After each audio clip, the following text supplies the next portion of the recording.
গণ আন্দোলনের একদিকে যেমন সংবাদ দেশ বিদেশে ছড়িয়ে দিয়েছেন, অপরদিকে আপনাদের নিজেদের অঙ্গনেও আপনারা গণতন্ত্রের পক্ষে সংগ্রামের দায়িত্ব পালন করেছেন। এমনকি আমাদের এই শহীদের তালিকায় কয়েকজন সাংবাদিকের তালিকাও আমরা পেয়েছি। 55 বছরের বাংলাদেশে মহান স্বাধীনতা যুদ্ধের মধ্য দিয়ে যে দেশটি আমরা অর্জন করেছিলাম, জুলাই অভ্যুত্থান নিয়ে যখন কথা বলতে হয় তখন এটা আমাদের জন্য একই সঙ্গে একটা লজ্জা এবং আত্মসমালোচনার বিষয়। পৃথিবীর বহু দেশ মাত্র 40-50 বছরে যেখানে বৈশ্বিক শক্তি হিসাবে আবির্ভূত হচ্ছে, তখন আমরা তখনো ভোটাধিকারের জন্য, গণতন্ত্রের জন্য প্রাণ বিসর্জন দিতে হচ্ছে। এবং সবথেকে দুঃখজনক হচ্ছে যে রাজনৈতিক দলগুলিরই কোনো কোনো মহল এই ফেসিবাদের দায়িত্ব গ্রহণ করেছিলেন। আমাদেরকে এই সংগ্রামের বিনিময়ে অর্জিত যে ভোটাধিকার, সেই ভোটাধিকারের মধ্য দিয়ে জনগণ তার ম্যান্ডেট তৈরি করেছে। সেই ম্যান্ডেট আমাদের নেতা তারেক রহমানের পক্ষে। সেই ম্যান্ডেট বিএনপির নেতৃত্বাধীন রাজনৈতিক দলগুলির পক্ষে। এবং পার্লামেন্টে আজকে আমরা 2/3 সংখ্যাগরিষ্ঠ নিয়ে ইতিহাসের সবচেয়ে সক্রিয় পার্লামেন্টে আমরা এখন সংসদ পরিচালনা করছি।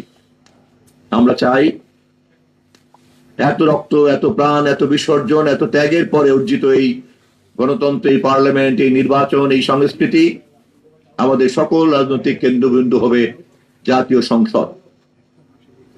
সভ্য রাজনৈতিক সংস্কৃতি, রাজনৈতিক প্রক্রিয়া তাই দাবি করে।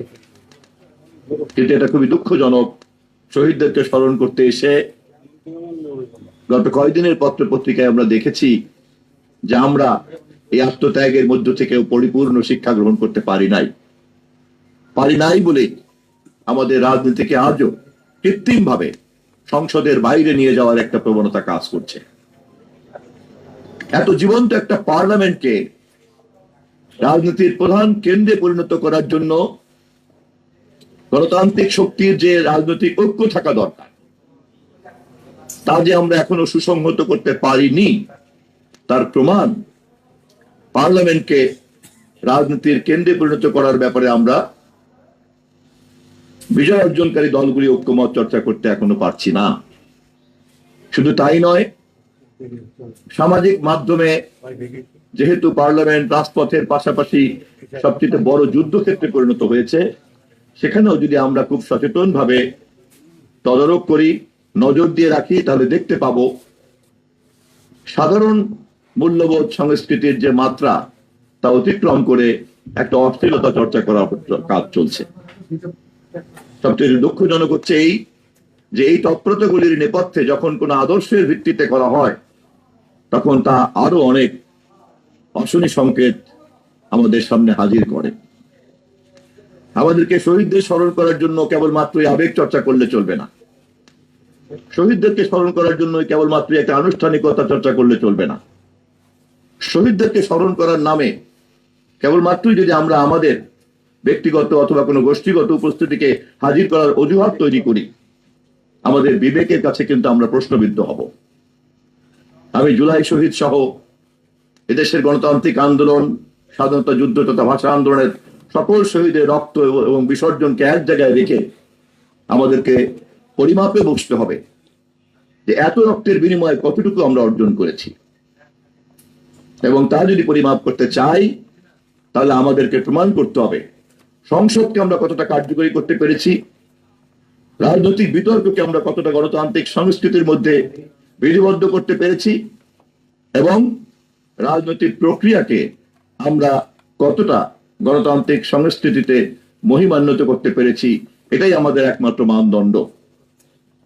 এবং এই কাজ কোনো একটি দল করতে পারে না।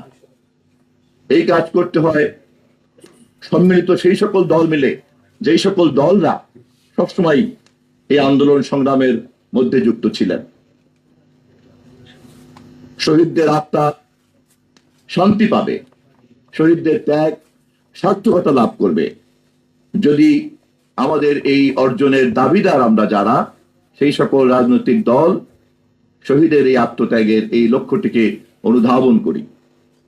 2 বছর পরে সকল শহীদদেরকে স্মরণ করতে এসে আমাদের নেতা, আজকের এই অনুষ্ঠানের প্রধান অতিথি জনাব মির্জা ফখরুল ইসলাম আলমগীর, যাকে আপনারা পরিচয় করে দেওয়ার কিছু নাই, গত 17 বছরের নেতৃত্বে তার ভূমিকা আপনারা দেখেছেন, তার ত্যাগ দেখেছেন, তিতিক্ষা দেখেছেন, এবং তিনি এই ত্যাগ, তিতিক্ষা এবং দায়িত্বের উৎস পেয়েছেন আমাদের দেশনেত্রী বেগম খালেদা জিয়ার নির্দেশ এবং আমাদের নেতা তারেক রহমানের নির্দেশের মাধ্যমে। আজ আমাদের সামনে, আমাদের ঘাড়ে দায়িত্ব পড়েছে দেশ চালনার, আমাদের ঘাড়ে দায়িত্ব পড়েছে পার্লামেন্টকে সক্রিয় করা, আমাদের ঘাড়ে দায়িত্ব পড়েছে বিচার বিভাগকে একটা স্বকীয় মর্যাদায় রূপান্তরিত করা, আমাদের ঘাড়ে দায়িত্ব পড়েছে বাংলাদেশের সার্বভৌমত্বকে বাস্তবসম্মতভাবে সুসংহত করার, আমাদের ঘাড়ে দায়িত্ব পড়েছে বিশ্ব মঞ্চে বাংলাদেশকে অগ্রাধিকারের ভিত্তিতে দাঁড় করানো, আমাদের উপরে দায়িত্ব পড়েছে এত বিশাল জনগোষ্ঠীর ক্রমবর্ধমান শিক্ষিত বেকারদের জন্য কর্মসংস্থান সৃষ্টি করার। এতগুলি দায়িত্ব, এতগুলি মৌলিক লক্ষ্যকে চরিতার্থ করার জন্য আমাদের যে কাজটা করতে হবে, সেই কাজে সকলের সহযোগিতা লাগবে। এবং আমরা চাই পার্লামেন্টে এবং রাজনীতিতে যারা সহযোগিতা করার কথা তারা সহযোগিতা করবেন, এটা আমরা চাই। এবং আমাদের পক্ষ থেকে বারবার আমরা আহ্বান জানাতে চাই যে জুলাই সনদে আমরা স্বাক্ষর করেছি, সেই স্বাক্ষরের সঙ্গে শহীদের রক্ত মিশে আছে। জুলাই সনদের প্রত্যেকটি অক্ষরকে আমাদের সরকার বাস্তবায়ন করতে চায়। পার্লামেন্টে আমাদের সংসদ নেতা, আমাদের দলের মহাসচিব সহ সব নেতারা বারবার এই কথা আমরা বলেছি।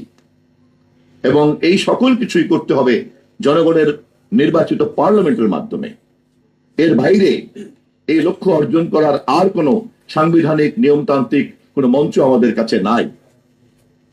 আমরা ধীরে ধীরে সেই পথে এগিয়ে যাচ্ছি এবং এই কাজটি ঐক্যবদ্ধভাবে আমরা করতে চাচ্ছি। এবং এভাবেই আমরা দেশে একটা সুশাসনকে নিশ্চিত করতে চাই। ক্ষমতার বাইরে বসে ফ্যাসিবাদকে উৎখাত করার জন্য জীবন বাজি রেখে যেমন আমাদের নেতা দেশনায়ক তারেক রহমান, আমাদের মহাসচিব মির্জা ফখরুল ইসলাম আলমগীর সহ সকলে মিলে জীবন বাজি রেখে লড়াই করেছিলাম, তেমনি আজ ক্ষমতাসীন দলের নেতা, মন্ত্রী, প্রধানমন্ত্রী, সংসদ সদস্য এবং অন্যান্য দায় দায়িত্ব সকলে মিলেই আমরা আমাদের এই সুশাসনের দায়িত্বটাকেও নিশ্চিত করতে চাই। যদি আমরা তা করতে পারি তাহলেই কেবলমাত্র শহীদের আত্মত্যাগ সার্থক হবে, শহীদের মর্যাদাকে আমরা প্রতিষ্ঠিত করতে পারবো। এবং এই কাজ করার জন্য শেষ মুহূর্ত পর্যন্ত গণতান্ত্রিক সকল শক্তিকে আমরা ঐক্যবদ্ধ রাখার চেষ্টা করব। কিন্তু যদি জনগণের কাছে প্রমাণ হয় কারো বিভ্রান্তি মাত্রার বাইরে চলে যাচ্ছে, জনগণের কাছে যদি প্রমাণ হয় কারো অশ্লীলতা মাত্রার বাইরে চলে যাচ্ছে, যদি জনগণের কাছে প্রমাণ হয় কেউ কেউ বিভিন্ন আদর্শের নামে এখানে বুঝে অথবা না বুঝে অন্য কারো চক্রান্তকে বাস্তবায়ন করার দায়িত্ব নিচ্ছেন, সেক্ষেত্রেও সুশাসন প্রতিষ্ঠার লক্ষ্যেই আমাদেরকে সঠিক দায়িত্ব পালন করতে হবে। এবং এই পুরো কাজে আপনাদের মতো সচেতন সাংবাদিকরা আমাদের পাশে ছিলেন, আছেন এবং থাকবেন, এই প্রত্যাশা রেখেই আমার বক্তব্য শেষ করছি। ধন্যবাদ সবাইকে।